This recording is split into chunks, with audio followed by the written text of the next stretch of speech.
Hi everyone, how you all doing? Hope you're all okay. Well, thanks for joining me.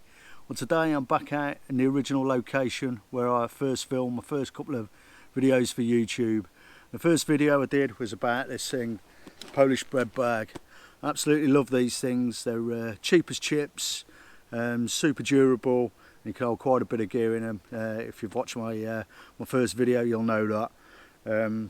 Brilliant bit of kit. You can wax them, add a little bit more protection to them, or do a few mods to them. I've seen a few guys do some simple modifications to them if you're into that type of thing as well. But yeah, I absolutely love it. Still use mine quite a lot. It's perfect if I want to go out on a day hike, a bit of a recce to a new forest or woodland, just come out and practice a little bit of bushcraft. Get all your tools in there, water, bit of food if you want to cook up some lunch. On the back of mine as well, I've got a little poncho basher kit set up on the back here, got with a ridge line in, some pegs, a couple of guy lines, so I can either put the poncho on me if the weather takes a turn for the worst, or set up a little basher. So yeah, absolutely love it. So a year on since I made that video, I did do an overnighter for my second video with a kit that I'd packed, and it did raise a few issues. The main one was the sleep system. In that video I'd used a generic survival bag and improvised a browse bed, tick mattress with it, and although it was great for insulation, it was really uncomfortable. Took about an hour to fill it as well. The problem was, as you slept on it, the material compacted throughout the night and it'd be really bumpy and uncomfortable. The other problem with it was that it wasn't really great if you wanted to move locations either. So one of the guys in the comments suggested something he'd seen in another video of a guy wearing a haversack over one shoulder and a separate bedroll over the other. And I quite like that idea. I like the idea of having a separate sleep system, shelter system you can put in your bedroll, and then still keeping all your tools, water and food in your haversack. Weight may have been a bit of an issue with that, I was thinking. My wool blanket weighs about 4 pounds, and then once you've got a bit more other gear in there, tarp and whatnot, it's going to be quite heavy. So I decided I'd put it on a pack frame. So while I was out on a day camp about a couple of months ago, made a Roycraft pack frame and put this system together, put the haversack over it and attached the bedroll to the bottom, and it seems to work pretty well. So I'll show you that now. So here you can see a bit more of how I've made the frame. Now I've attached the gear. The frame was made out of sycamore. I stripped all the bark off, and I've flattened down the adjoining edges of the frame just so that they sit better for the lashings, which I've used bank line for all 3 lashings. And then poncho kit is secured with the straps of the Polish bread bag, which go over the frame here, and the bedroll is just attached using Canadian jam knot and paracord. Just show you that. So yeah, that's sized for my frame, my stumpy little frame, and it seems to sit on there quite well. Did find though that using the gloves, take the work gloves off and put them under the rope on your shoulders, helps to relieve some of the pressure, especially if you're going to be hiking with this for a few miles, which I intend to do in my next video.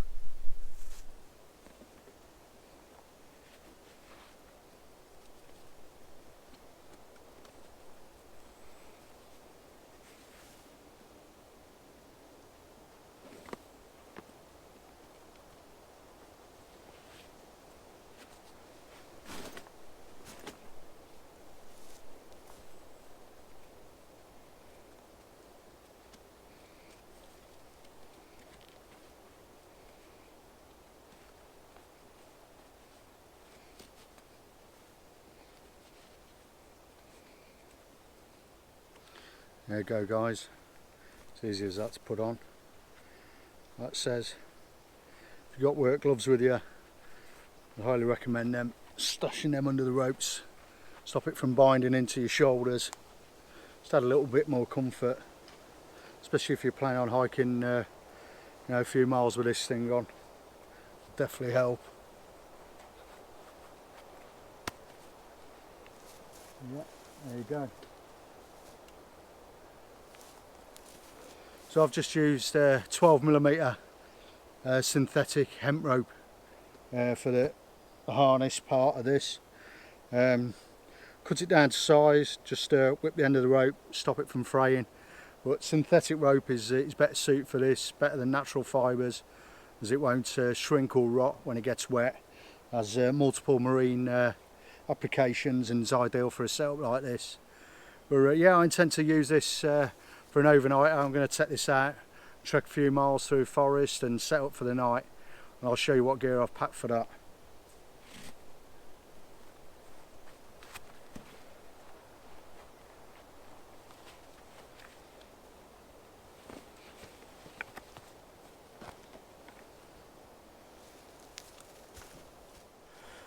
So one thing I really like about this setup is how easy it is to access all your gear while you're out hiking.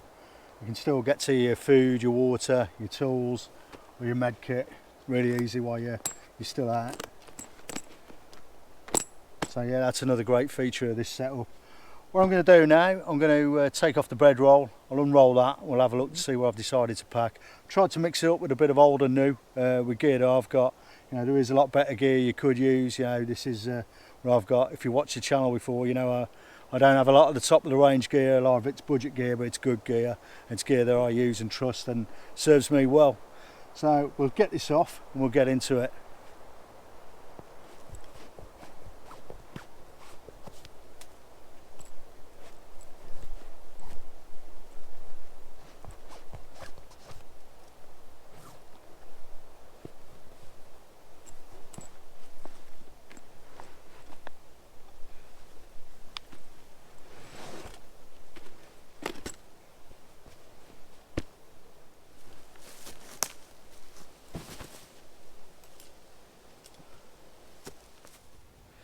So at the front end of the Bedroll, I've got the extension poles for the DD Superlight hammock. That's going to be my shelter system of choice, or sleep system of choice for this setup. DD Superlight, I've got a silk sleeping bag liner in there, which I can get in first before wrapping the wool blanket around me. Also just thrown in the strap for the Polish bread bag, so once camp's set up, and just attach that if I want to use that to go foraging for any materials or edibles.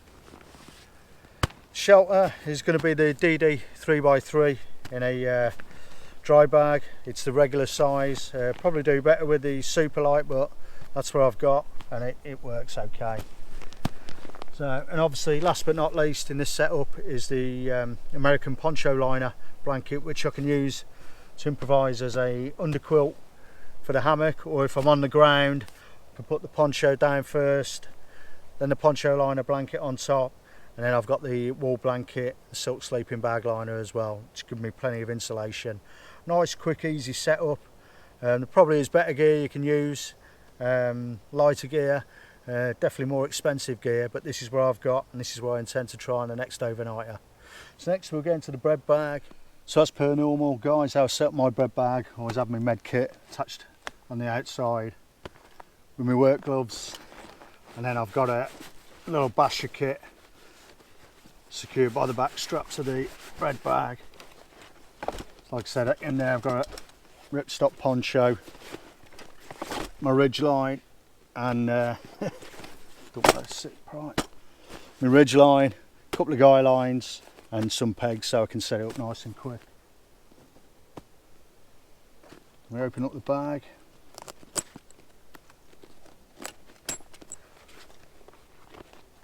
Right, I've left some room on top just to pack in a bit of food. On these type of trips, when I'm trying to go reasonably minimal, I tend to take like bacon, rice, flatbread, things like that. Things that can compact really small, don't take up too much space, but still quite tasty. Obviously, it's under the strap. So in the top, obviously I've got a little pouch for electronics, charging cables, spare GoPro batteries, SD card, spare SD card.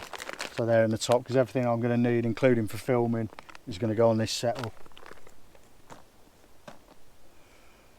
Next then, got my bandana, the old trusty Trangia filled with fuel. Just mainly emergencies, or if I'm feeling lazy, I just want to stop off, have a brew, soup, something. It's quite easy, just set it up with the bush box and I can have a nice hot brew. Well, it's also good for emergencies, like I say, backup as well. Obviously, steel clean canteen water bottle, head torch,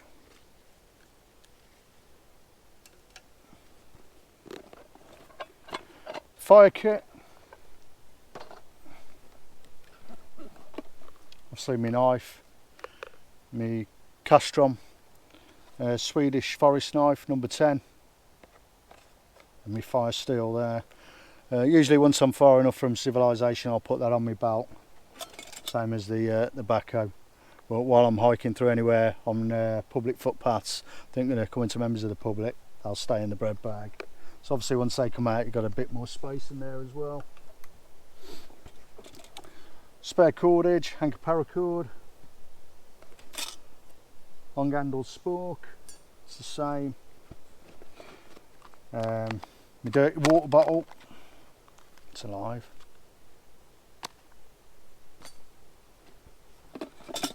Power bank, that's 10,000 milliamp, I believe. That usually does me for an overnighter to charge all my devices, keep them going. Some medications, supplement med kit, some ibuprofen, what we got, Paramol, some diarrhea tablets, antihistamine, and a large sewing needle in there as well. A couple of large sewing needles that I just keep in there as well. Just one tip on those, at home, either in your notebook or your field journal, somewhere at the back, just write down all the expiry dates of your medications or bits of gear in your med kit, just to periodically check them, just to make sure they're in date. I'll say bush box essential, firebox, bush box, it always goes with me. Acts as a solid stand for the tranger as well, and adds a bit of wind protection.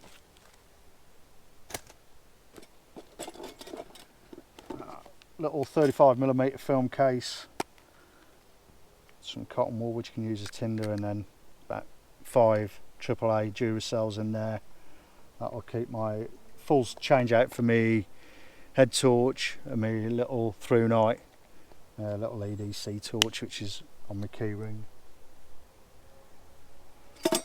Obviously Pathfinder mug,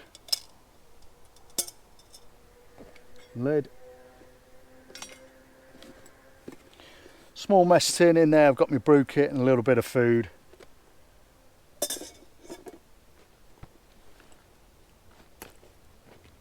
On this side pocket, I did say there was 3 on the last video I did on the Polish bread bag, actually 4. So in there I've got, a bit of sauce, salt and pepper, condiments. Next one along, got some little bug juice. Let's say that's that Skin So Soft. Works for me, doesn't work for the missus. Need to top that up. Hand sanitizer. That's part of my hygiene kit. Obviously that was them paper coins which I use for cleaning up. Last but not least, Soya Mini, brilliant bit of kit. Bit of duct tape, repairs on the go. Pot hanger, fish mouth spreader, just an easy way to hang your pot with your cup. And DC4 sharpening stone. So yeah, that's it, that's all the gear. There's been a couple of changes, not many, but there's plenty of there, everything that I'm going to need for an overnight adventure with this setup. So yeah, I'll lay it all out and then show you the gear, guys. Right, so there's all the gear laid out, guys. So I intend to take with me on the pack frame. All this will go in the Polish bread bag or in the bedroll. Just bring you in for a closer look. Ain't sure what the weight of all this is yet, I haven't weighed it yet. I know some people ain't interested in weights, but I think when you're using a pack frame it's good to know what you're carrying. So if anyone's interested, just let me know in the comments and I'll weigh it all once I've got the food in. And good to go on the trip. Yeah, and also if you've used a pack frame, let me know what your thoughts are of it, what gear you used, what worked, what didn't, what you'd swap out from my gear. Always interested to know, guys. Always get back to you as soon as I can.